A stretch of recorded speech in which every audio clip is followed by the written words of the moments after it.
So welcome back to the shop. This is part 3 of the Delta modifications, and I wanted to show this as a tip.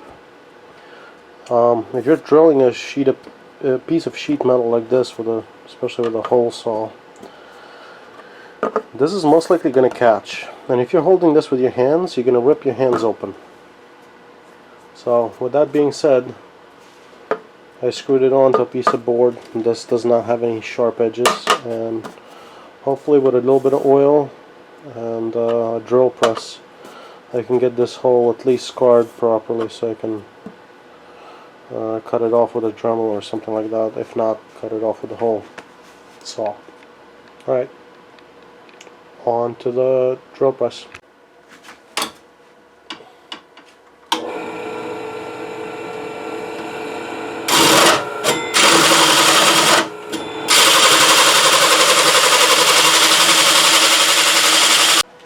So this is what it looks like after the drill press. It's a thorough mess, but heck of a lot easier to do it this way than with the Dremel. Although this does need to be filed down and deburred.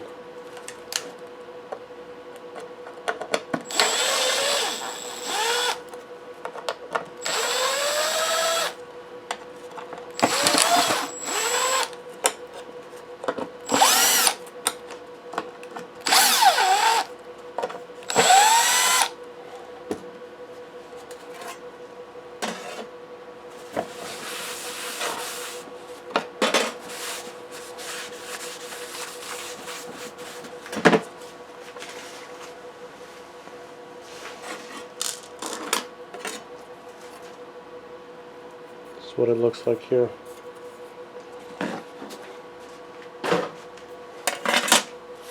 And to grab a file.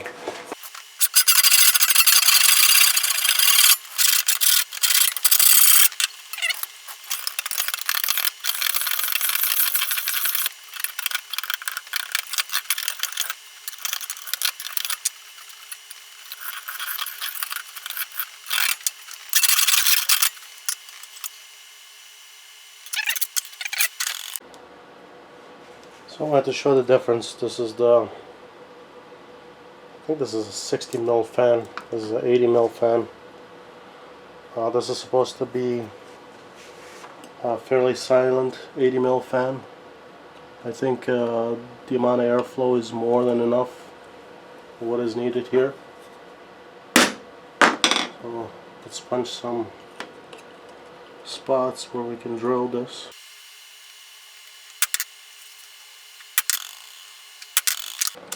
Alright, so now we have 4 spots. Let's drill these holes out and mount this fan.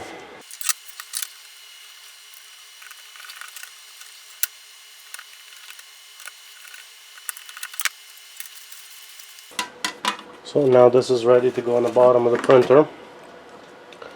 But before we do that, I have to cut off this connector and put it onto this connector, and I figure out which one is the sensor pin, and wire this in so it can be powered by the main board. Okay, back in a second.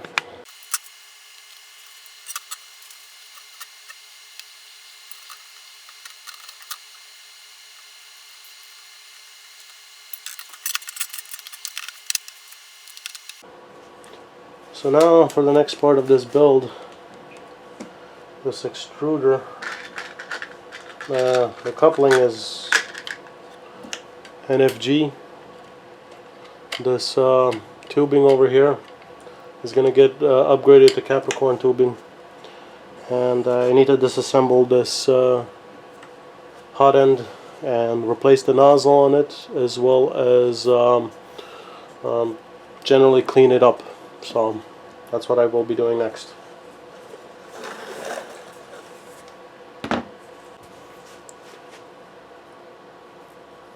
If you're curious, this is what an all-metal heat brake looks after a year of plowing through.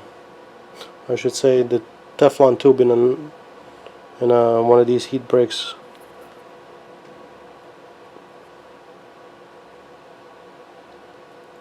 Interesting.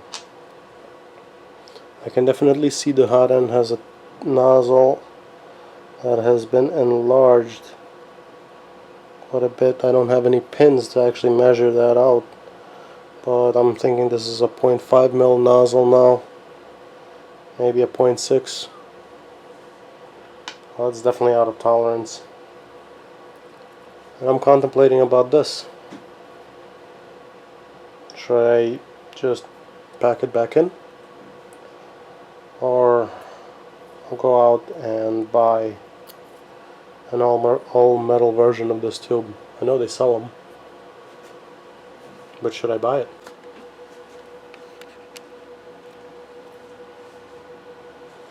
Alright.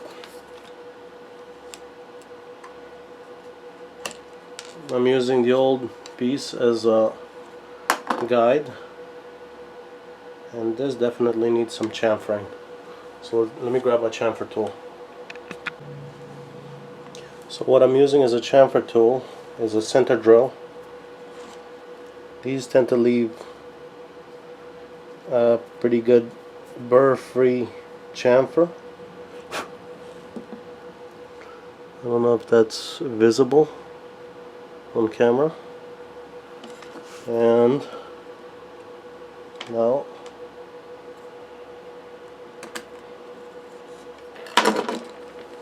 so again, I'm using the original spacer as a guide.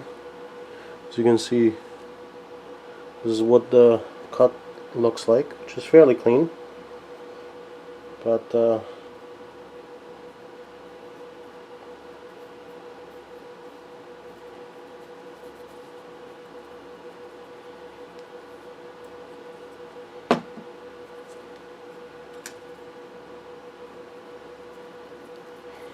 this is a homemade pin vise using an old drill chuck. And if I am not mistaken, there should be nothing in there, but nice and clean. I'll put this thing back together like so.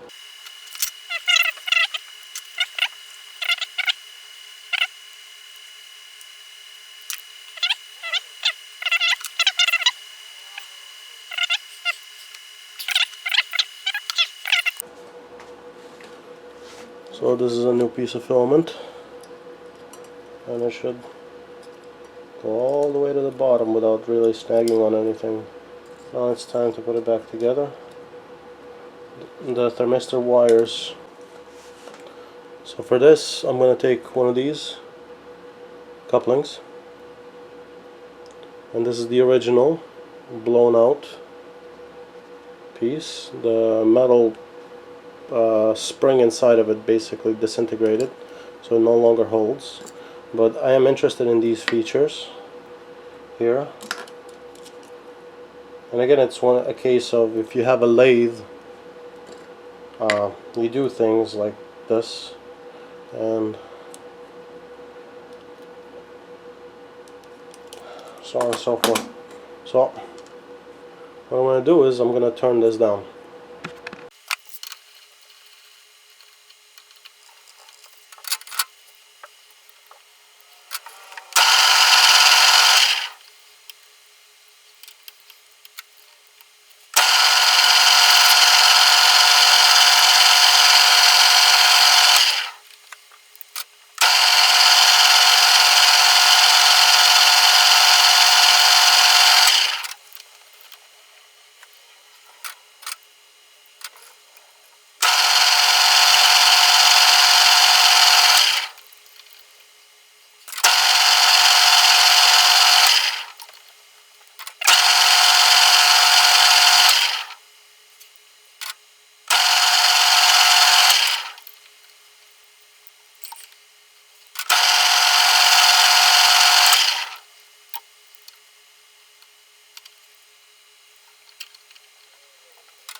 Again, I'm going to use the center drill.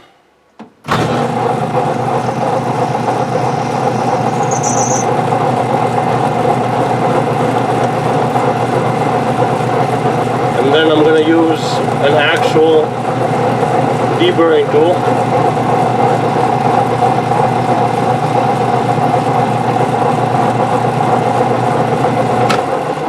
That's it, we're good. Now let's see how this thing fits.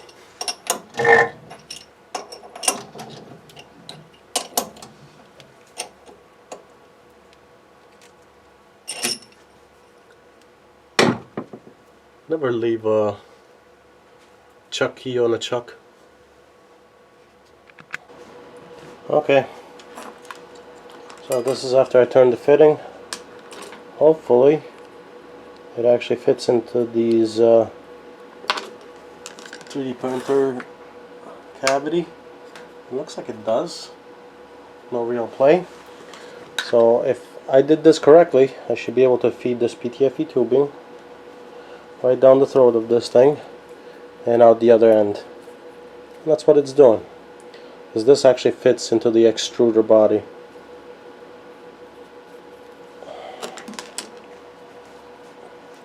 So let's put this thing together.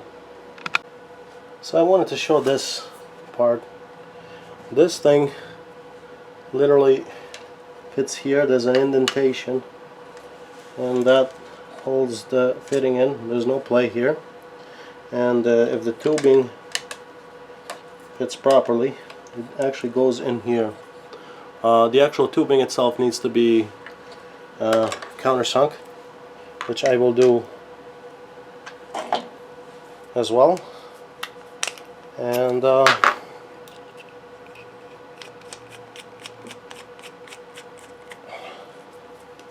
so let's put this thing together and hopefully get a print out of it.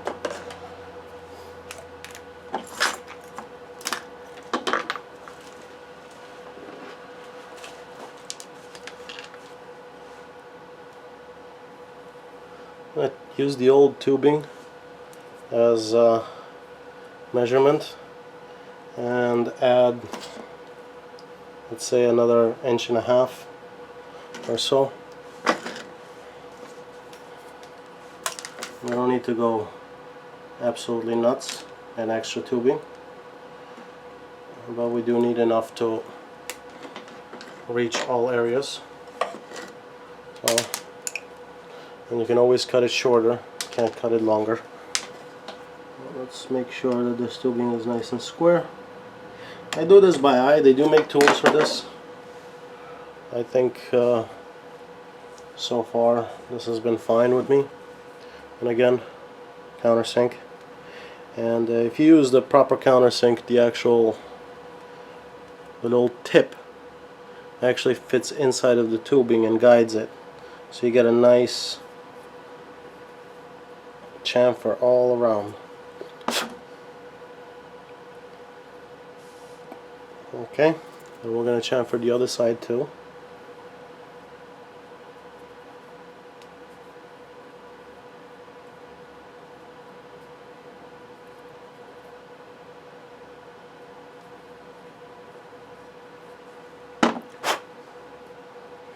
Remember, let the tool do the cutting. You don't have to force it in.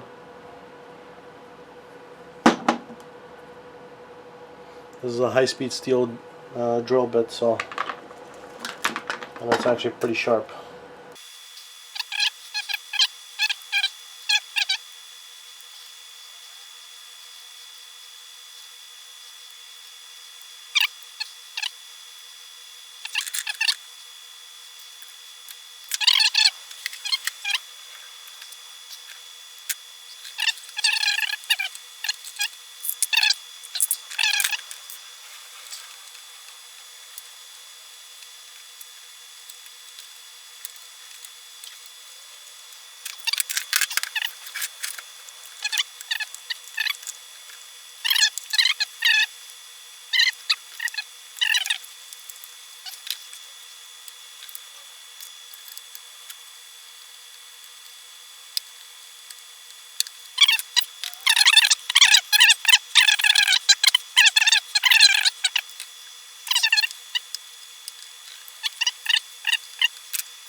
So one of the other things that I like doing to these machines is I like wrapping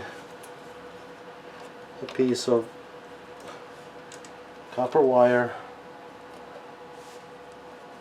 on the actual fitting here and twisting it tight. They do sell, and I've owned in the past, but I keep losing the clips. They do. So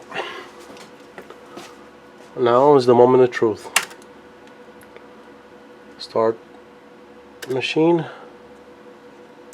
give it some light, let's print. I'm going to print some feet for the machine now using the actual machine. One of the things that I've done to this machine as well is I've upgraded the power supply to a 10 amp one. I'm going to see how that performs. We'll see. I do know that the 5 amp power supply was basically marginal. When the bed heated up to about 60 centigrade, it would drop to about 46, 47 when the hot end was heating up, so it took some time. So let's see what this looks like now. So we're finally done. These are the 3 new feet. Time to install them and finish this project. So now it's time to put this thing together. And to do this, I've actually chosen a couple of these hole saws to cut foam. This is 3 layers.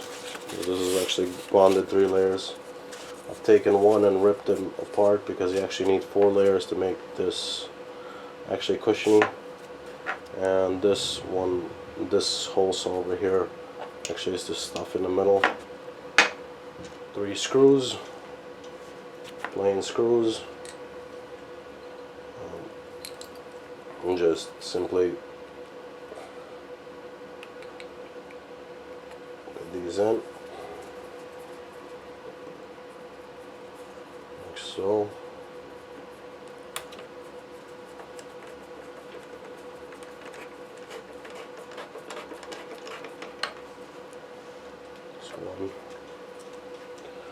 The screws are 3/4 inch. Any longer than that, there's a danger of you hitting the actual belt and the motor. You don't want to do that.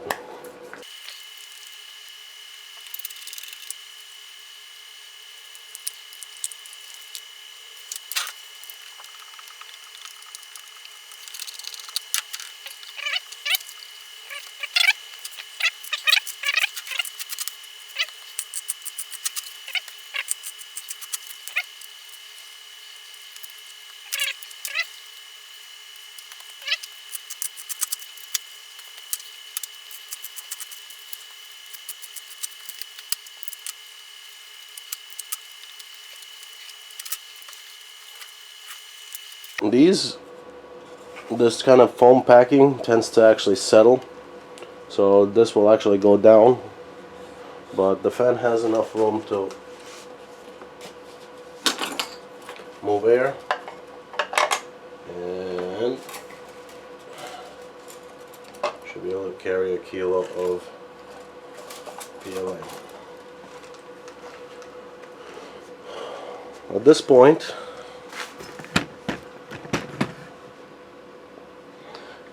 the project is done.